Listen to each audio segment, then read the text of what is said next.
Os nazistas, no quesito inovação e alta tecnologia, eram de primeira linha. Wernher von Braun e sua equipe criaram o V2, o primeiro míssil balístico de longo alcance do mundo, capaz de atingir alvos a centenas de quilômetros com uma ogiva explosiva.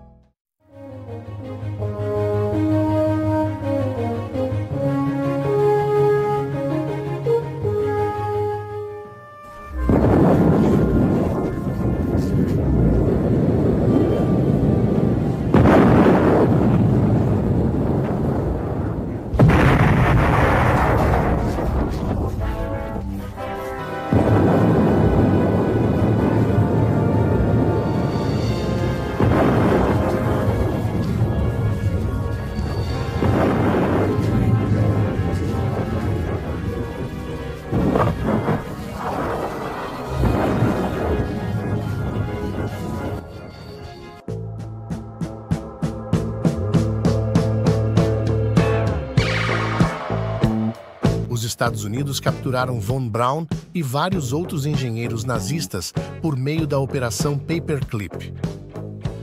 Eles adaptaram a tecnologia do V2 para desenvolver o programa de mísseis e a tecnologia espacial dos Estados Unidos, o que culminou na criação do foguete Saturno V, usado nas missões Apollo e na própria criação da NASA.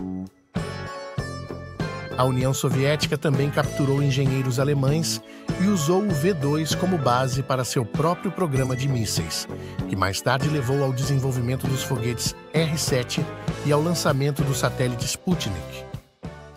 Os nazistas criaram o Mi-262, que foi o primeiro caça a jato operacional do mundo, com uma velocidade superior à dos aviões a hélice da época.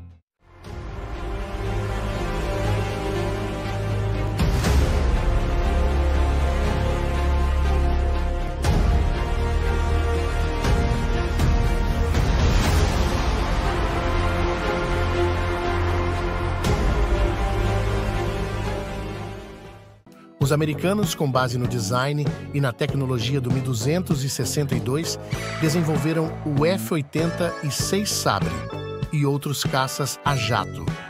Os soviéticos estudaram o Mi-262 e adaptaram algumas de suas tecnologias em caças, como o MiG-15. Os nazistas criaram o STG-44, considerado o primeiro fuzil de assalto moderno, combinando a cadência de tiro de uma submetralhadora com o alcance de um rifle.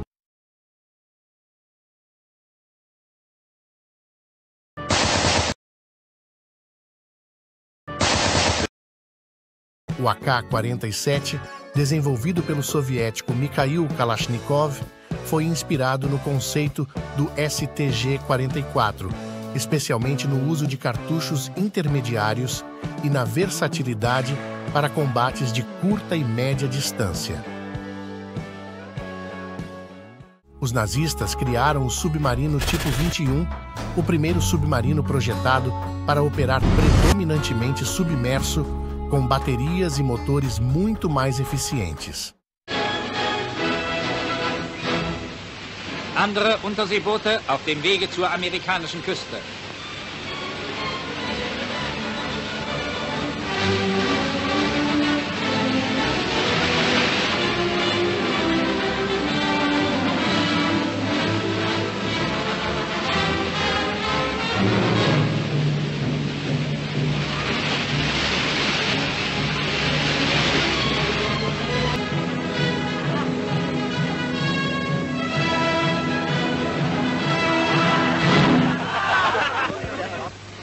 Nach tagelanger Fahrt ist die amerikanische Küste erreicht. Das Boot steht dicht vor New York. Es hat nur noch 15 Meter Wasser unter dem Kiel.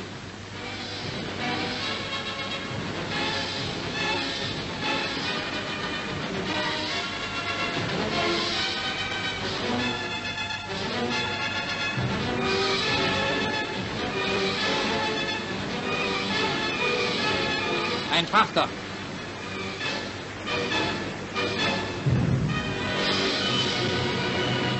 Da alle Torpedos bereits mit Erfolg verschossen sind, wird der Frachter durch Artillerie vernichtet.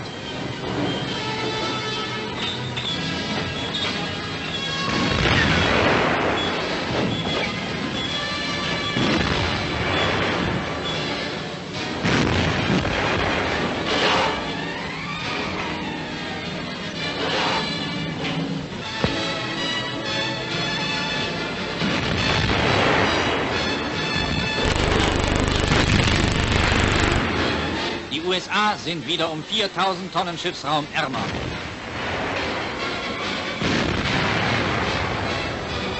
Achtung, feindliches Sicherungsfahrzeug.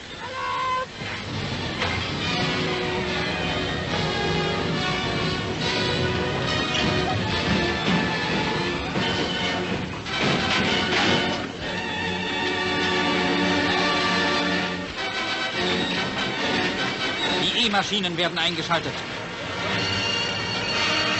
Der Kommandant, Ritterkreuzträger Kapitänleutnant Topp, steigt als letzter ins Turmloop.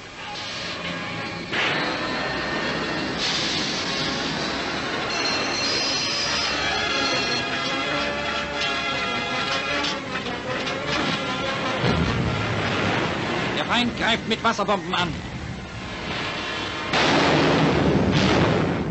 O tipo 21 influenciou o desenvolvimento da classe Guppy pelos Estados Unidos, a primeira linha de submarinos americanos projetada para operação submersa contínua. A União Soviética adaptou a tecnologia do tipo 21 para criar a classe de submarinos Whiskey. Criaram o Flettner FL-282 Colibri, que foi um dos primeiros helicópteros operacionais do mundo usado para reconhecimento.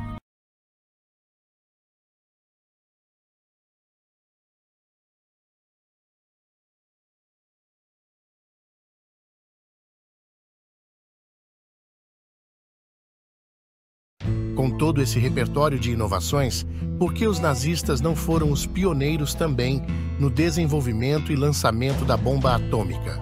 Para entender, basta observar a linha do tempo das descobertas relacionadas à energia nuclear desde o início.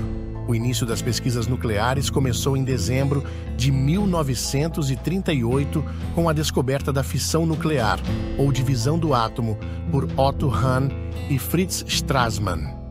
Embora a energia liberada por um único átomo seja pequena, uma fissão em cadeia envolvendo vários átomos pode produzir uma quantidade de energia sem precedentes na história da humanidade.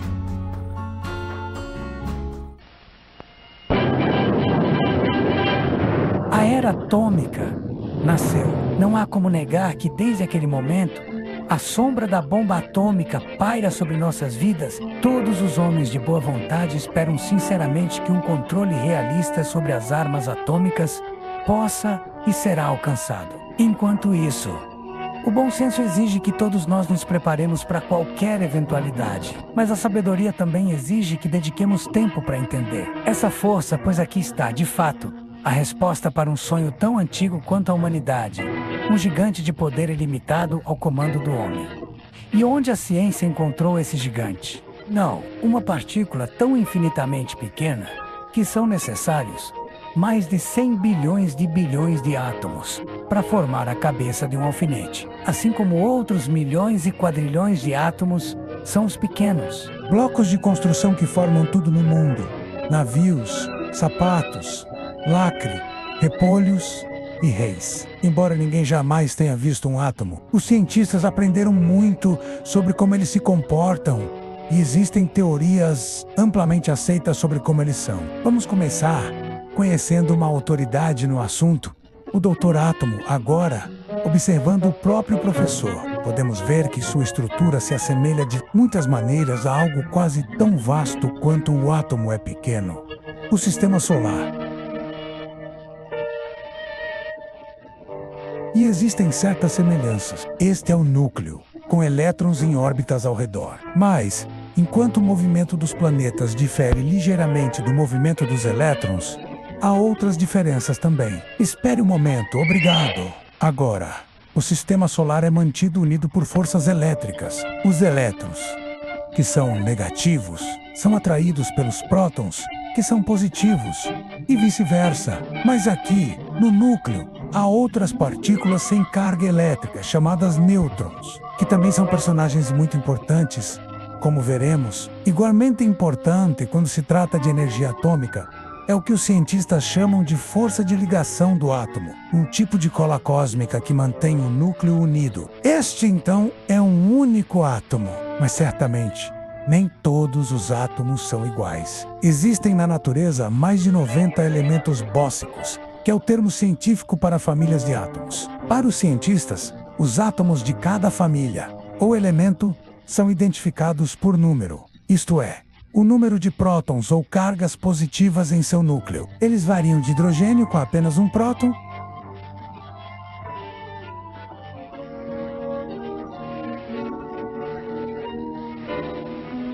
a oxigênio com 8 prótons,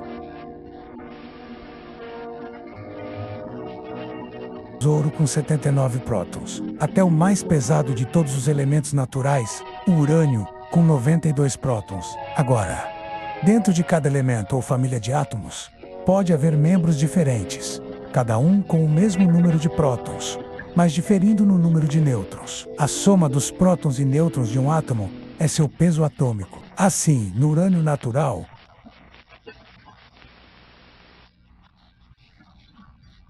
temos o 234, urânio 235 e o urânio 238, esses diferentes membros do mesmo elemento ou família de átomos. A ciência chama de isótopos. Alguns elementos, como o estanho, têm muitos isótopos. Outros, como o alumínio, são solitários apenas A maioria dos átomos da maioria dos elementos está contente com sua existência. Falamos deles como sendo estáveis, mas outros estão ocupados dia e noite, sendo o que a ciência chama de radioativos, como o rádio, que emite raios poderosos, junto com alguns de seus nêutrons e prótons, até alterar sua própria estrutura nuclear, transformando-se em outra família e depois em outra, até se tornarem estáveis. Essa mudança espontânea de elementos é chamada de transmutação natural. Sua descoberta deu aos cientistas uma ideia.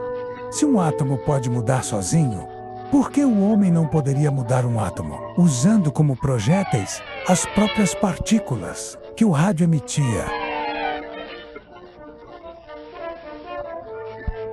Um cientista britânico bombardeou nitrogênio e o transformou em oxigênio. Em termos de átomos individuais, isso é o que aconteceu. O núcleo do rádio emitiu uma partícula alfa composta por 2 prótons e 2 nêutrons. Um dos prótons foi absorvido pelo núcleo do nitrogênio, transformando em oxigênio. Isso foi a transmutação artificial. O homem mudando os elementos a partir desse primeiro experimento. Outros milhares seguiram. À medida que os cientistas desenvolveram aceleradores de partículas cada vez mais potentes, chamados de desintegradores de átomos, para transmutar mais e mais tipos de átomos. Tudo isso cientificamente importante, mas dificilmente revolucionário. Então, em 1939, alguns cientistas experimentavam a transmutação do urânio. O que aconteceria, perguntaram-se, se lançassem um nêutron contra um núcleo de urânio, já o mais pesado da natureza? Por que não tentar? E tentaram. O resultado: fissão nuclear. Em vez de uma mudança menor, o átomo se partiu em 2. Verdadeiramente uma descoberta para mudar o mundo. O que aconteceu quando o átomo de urânio se dividiu foi uma espécie de duplo milagre da ciência. Parte do milagre dizia respeito à força de ligação mencionada antes, a cola cósmica que mantém o núcleo do átomo unido. Ainda não sabemos tudo sobre essa força de ligação, mas sabemos que ela é equivalente à massa. Portanto, podemos falar dela como tendo um tipo de peso próprio. Agora, os 2 átomos, nos quais o átomo de urânio se divide, também têm força de ligação, mas, por alguma razão, é necessária menos cola para mantê-los unidos e, no processo de fissão, uma fração minúscula é liberada. O que acontece com ela?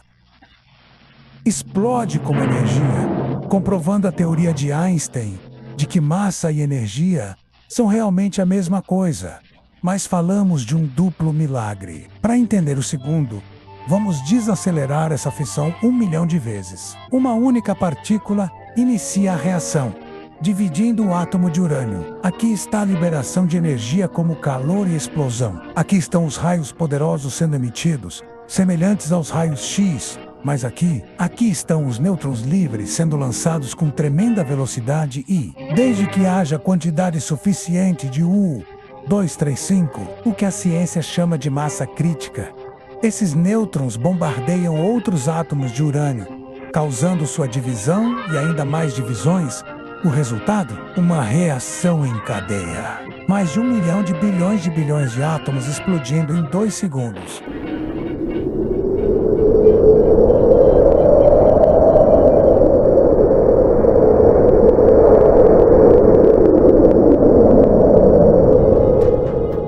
Após a descoberta da fissão, surgiram discussões sobre o uso dessa tecnologia em diversas partes do mundo. Na Alemanha, começaram a explorar a viabilidade de utilizar a reação em cadeia para fins bélicos. Cientistas judeus e cientistas dissidentes políticos que fugiam da Alemanha nazista, cientes do potencial militar da fissão nuclear, temiam que os nazistas fossem bem-sucedidos. Entre esses cientistas estava Albert Einstein.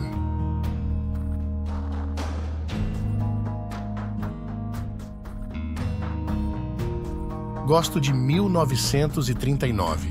A carta de Einstein, junto com o físico Leo Szilard, enviou uma carta ao presidente dos Estados Unidos, Franklin Roosevelt. Na carta, Einstein alertava sobre a possibilidade de a Alemanha desenvolver uma arma nuclear e incentivava os Estados Unidos a iniciar suas próprias pesquisas no campo da fissão nuclear.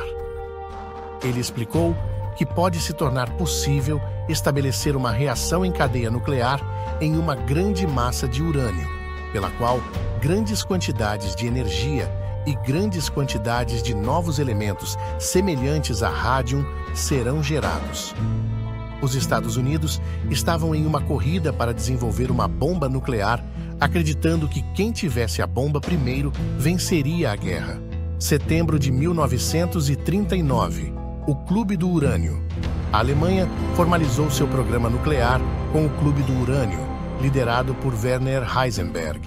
O projeto tinha um orçamento estimado entre 1 e 5 milhões de marcos, o equivalente a 250 milhões de reais atuais. Cerca de 300 a 500 pessoas participaram, incluindo 20 físicos e engenheiros. Entretanto, o projeto enfrentou 4 grandes problemas. Fuga de cientistas. Perseguidos pelo regime, muitos cientistas talentosos, como Lise Meitner, fugiram para outros países. Meitner foi fundamental na explicação do processo de fissão nuclear. Ela nasceu em 7 de novembro de 1878 em Viena, na Áustria, em uma família judia secular. A sociedade a classificava como judia devido às leis raciais da época, o que a forçou a fugir da Alemanha para a Suécia em 1938, após a anexação da Áustria e o agravamento da perseguição contra judeus. Trabalhou no Instituto Manne Sigban, em Estocolmo, mas com poucos recursos, em parte devido ao preconceito de Sigban contra a presença feminina na ciência. Hahn e Fritz Strassmann continuaram o trabalho iniciado anteriormente por Meitner. Hahn enviava cartas para Meitner relatando os resultados e, mais tarde, se encontraram secretamente em Copenhague, em novembro, para planejar uma nova série de experimentos. As descobertas químicas sobre a fissão nuclear foram realizadas no laboratório de Hahn, em Berlim, e publicadas em janeiro de 1939. Em fevereiro do mesmo ano, Meitner divulgou por meio de uma carta à revista Nature, junto com seu sobrinho Otto Frisch, quando esteve com ele na Dinamarca, a explicação física do processo que ela denominou de fissão nuclear. Em 1944, Hahn recebeu o Prêmio Nobel de Química por sua pesquisa em fissão nuclear. Meitner foi ignorada pelo comitê. Sigman fazia parte do comitê, principalmente porque Hahn não mencionou sua contribuição para a pesquisa desde que ela deixou a Alemanha. Pelo contrário, ele afirmou que seus experimentos químicos foram exclusivamente responsáveis por essa descoberta.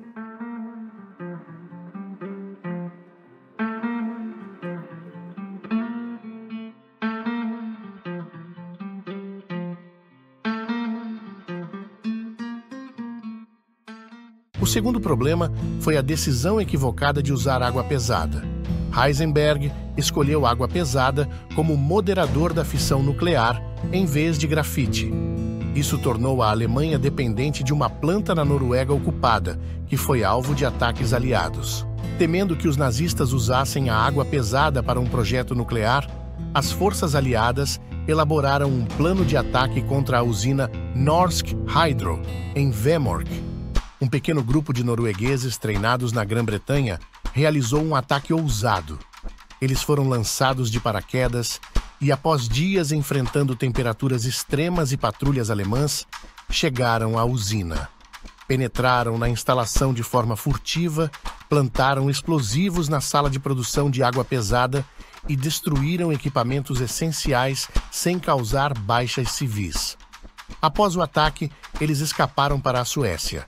O general alemão que comandava as tropas na Noruega, Nikolaus von Falkenhorst, ficou tão admirado que teria admitido: "O melhor ataque que vi nesta guerra." Mesmo após o ataque em Vemork, os alemães tentaram transportar o estoque restante de água pesada para a Alemanha. Em resposta, a resistência norueguesa saboteou o ferry SS Hydro, que afundou no lago Tinjo, destruindo a carga. Falta de interesse de Hitler. Hitler priorizou o desenvolvimento do míssil de longo alcance V2, relegando o programa nuclear. O quarto problema, a descoordenação. Departamentos trabalhavam isoladamente. Em uma reunião de 1942, o próprio Heisenberg surpreendeu outros oficiais ao mencionar a palavra bomba. Muitos não sabiam que isso era uma possibilidade real. Transcrições do Farm Hall, um local na Inglaterra para onde os cientistas alemães envolvidos no Clube do Urânio foram levados logo após a rendição nazista. Também mostram que Walter Gerlach, responsável pela ligação científica com o governo, desconhecia aspectos importantes do projeto. As frustrações de Heisenberg eram evidentes quando, no Farm Hall, ele observou: "O ponto é que toda a estrutura da relação entre o cientista e o Estado na Alemanha era tal que, embora não estejamos 100% ansiosos para fazê-lo, por outro lado, éramos tão pouco confiáveis pelo Estado que, mesmo que tivéssemos que o fazer, não teria sido fácil passar por isso." Além disso, os cientistas alemães calcularam que seriam necessários pelo menos 5 anos para separar os isótopos de urânio necessários para construir uma bomba. Eles nunca conseguiram alcançar uma reação em cadeia bem-sucedida, nem desenvolveram métodos de enriquecimento de urânio. Em julho de 1942, a Alemanha descartou oficialmente seu plano de criar uma bomba atômica.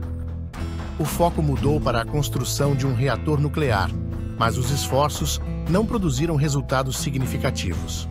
Heisenberg e sua equipe chegaram a construir um reator experimental em uma caverna na Alemanha, mas ele não funcionou devido à falta de urânio suficiente. Aqui é a gruta. Vamos dar uma voltinha para vocês verem. Essa era uma gruta, uma caverna simples, onde os alemães desenvolviam esse poderio. E vocês observam aí o reator, onde estava a água pesada, e esses são os cubos de urânio que eram mergulhados na água pesada para enriquecer o urânio.